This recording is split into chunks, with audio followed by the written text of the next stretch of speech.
Hey everybody, Scout Crafty here again, TGIF. Thank God it's Friday, made it through another week. We're going to have a good episode today, I hope. Loving being down the shop, as I always am. You know, I had to go to the supermarket the other day, and I was buying, I buy eggs by the 18 count, and I buy usually two. I eat a lot of eggs, so I had like 36 eggs, and there was a woman online, and she said, oh my God. She said, it's a lot of eggs. I said, yeah, I'm a big egg guy. I love eggs. She goes, oh, she goes, haven't you heard? You know, I heard. Haven't I heard? I said, listen to me. I don't watch the news. I don't listen to anything in the media. I said, I've been eating eggs my whole life. My father's been eating eggs his whole life. Man, I had an uncle who was an egg farmer who used to eat like 6 a day. And he lived to like 96 years old. So I can't go with the mainstream media. I'm sorry. But it is funny, though, I think that that now they're trying to blame eggs on, to blame things on eggs, that it's like the new fad, you know what I mean? Now they're saying, oh, as little as 1 egg a week can increase your stroke by 60%. Yeah, has nothing to do with the vaccines, right? The fact that people are dropping like flies. It's eggs, please. I'll be the last guy you know giving up eggs, and I'll be the last guy that you know that gives up my gas stove. Just not going to happen. I'm not buying into the crap. Anyway, so we got a few things to get to. Let's get right to it.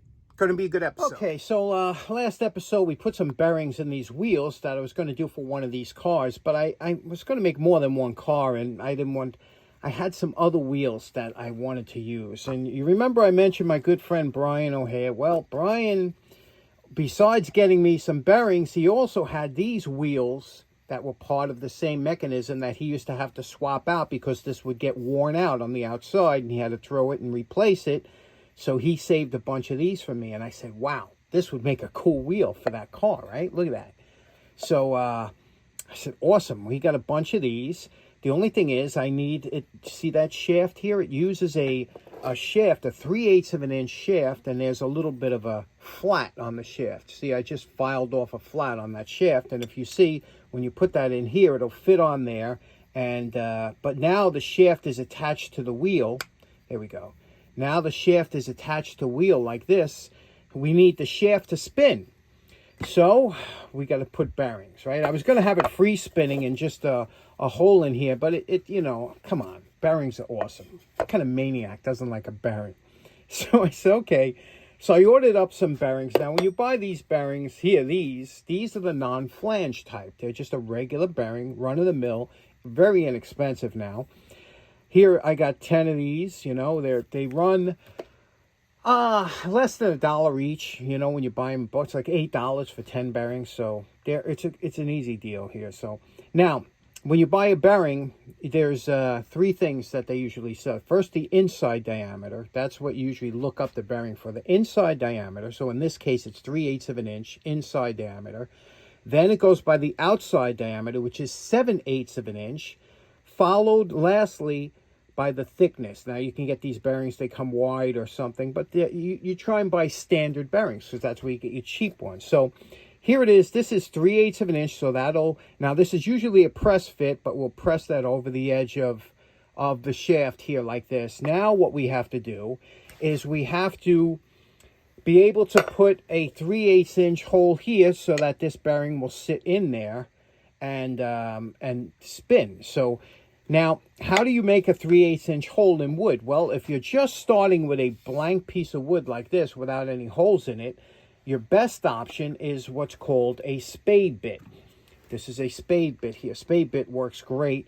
And this is what a spade bit, what kind of hole it will leave, you know. It has that little tip that will start in, and it'll give you a nice flat bottom.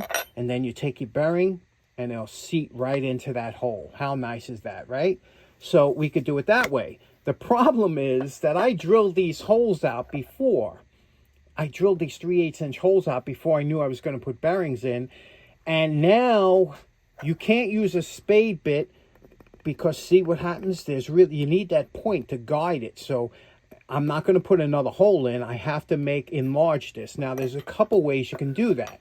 If you're a machinist, you use something called a counterbore. And a counterbore is basically, it's a bit that has a guide hole in it. So in other words, you would get a counterbore that had a 3/8 of an inch hole, what this is, and then a 7/8 outer side. So this would rest on the inside and make a little recess in there. Unfortunately, I don't have a counterbore that has a 7/8 outside and a 3/8 inside, although some guys will actually make them up. Like some of these are actually handmade for a specific job that a machinist had to do. But we got another way we could do it. The way we're going to do it is we're going to use a Forstner bit. Okay? Now, what this bit does, you can see what it looks like here.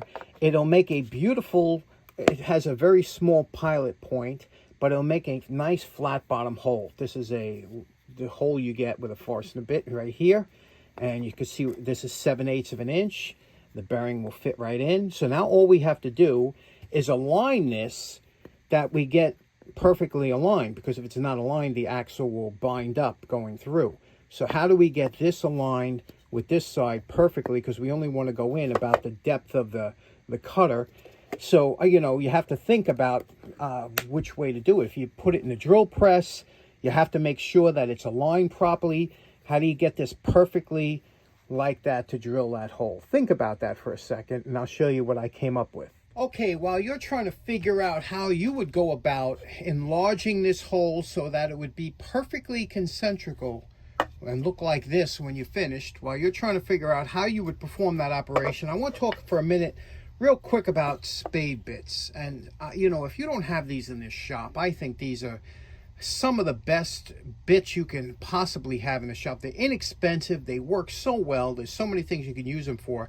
However, they do make a bunch of different types. Now, this is my preferred type. It's a flat steel, inexpensive, flat across, makes a flat bottom hole except for a small pilot hole. But these are my go-to bits. Let me show you some bits I'm not too crazy about. Now, the first set I'd like to show you is these Irwin Spade Bits, and you can see it has quite a big set. Now, what I like about these is they have a slightly thicker shaft, especially when they start going up in size. But, you know, they're a little bit overly complicated for what they should be, and I'll show you what I'm talking about.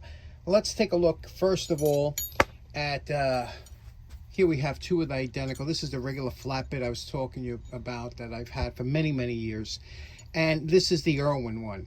Now you can see what they've done. They tried to improve it by having these little points here and this little scoop on each side that'll tear up the wood. And you would think that, wow, this is a lot more has gone into this bit than this one, so it should work much, much better. It really doesn't. And for the price, remember, these are usually more expensive than these. But I did a comparison. This is the hole on the left is done with the regular flat, and the hole on the right is done with the Irwin. You can see here, very similar. The Irwin will leave a little bit of a ridge around the outer part of for these points, but it's a very similar hole, uses very similar power. So again, they're both good. This gives you a nice full set. You do get a full set of all the sizes here, but these are the type I like. Let me show you the ones I really don't like. Now, this is the bit that I can't. This is called a Bosch Daredevil. Now, when you look at this bit, it's supposed to be, so wow, look at this. First of all, it's got the screw on the top that'll draw the bit in. This is everything I hate about these bits. You see the curve on here, the very aggressive stance that this takes, the curve. And so here's the problem with this bit. This bit is made specifically to go all the way through a hole. It's to make a hole from beginning to end. It's not made to go halfway and make a recess, like if you want to recess something. These are just made for punching holes. And maybe an electrician or somebody like that, or a plumber that has to run pipes through, or a wire or something, might like these because they, you know, they'll just kind of self-feed because of this. They're horrible. And you can't use them in a drill press because it draws the work into the, obviously with the screw. So you have to use them with a portable drill. I don't like these at all. And let me show you an attempt. I was going to show you what the hole looks like, but you can see what happens. This same thing that draws this bit down into it also splits wood if it's anywhere near the end. It's just a horrible bit.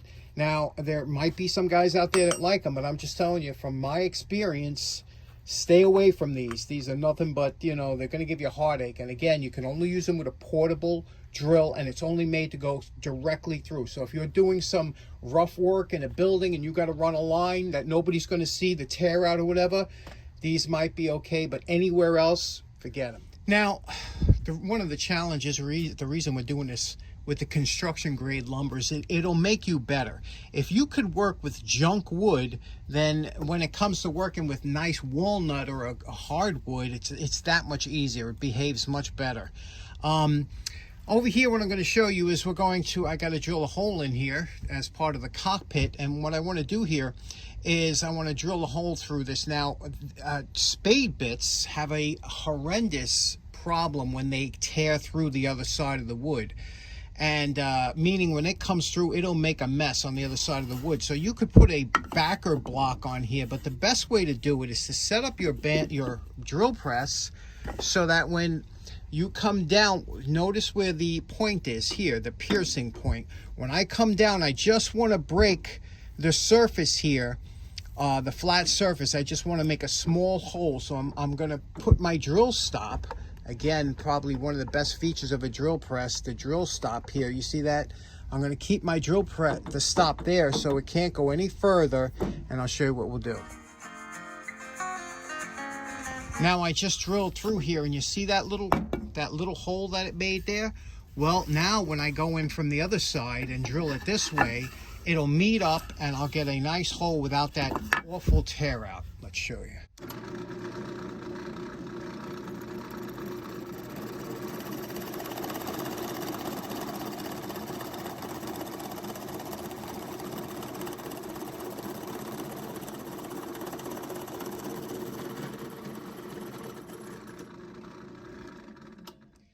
Now, typically when you do this, it'll leave with a little disc here that you pop out with your finger like that, you see? But there we have no tear out on either side, and that's how, with any kind of wood, but it really shows out with construction wood. Okay, so here's what I came up with. Using the milling machine, the beauty of the milling machine is that the head only travels up and down because of this is called a dovetail back here, whereas a regular drill press has a round. You see that round column? Well, when you have a round column, it allows the head to move left and right, which is no good for us, for our application. We want this to stay straight. So what I did is I took a piece of scrap aluminum and I drilled a 3/8 of an inch hole right here, right? Not moving the head now, just drilled it. And then what I did is I made a small, what we call a dowel pin, which is nothing more than a 3/8 inch piece of rod, and I'll put that right into the hole. Okay, now that's perfectly perpendicular with the head now.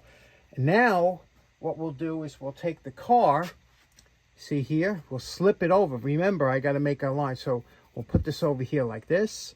We'll push this down until it's flat there, and I'll put that pin down a little bit further. But now what we'll do is we'll put in the Forstner bit here, and we will drill it down, and that's how, and then I'll flip it around, and that's how I'll align all these holes perfectly with this to center all these holes, and I'll show you what it looks like when it's done.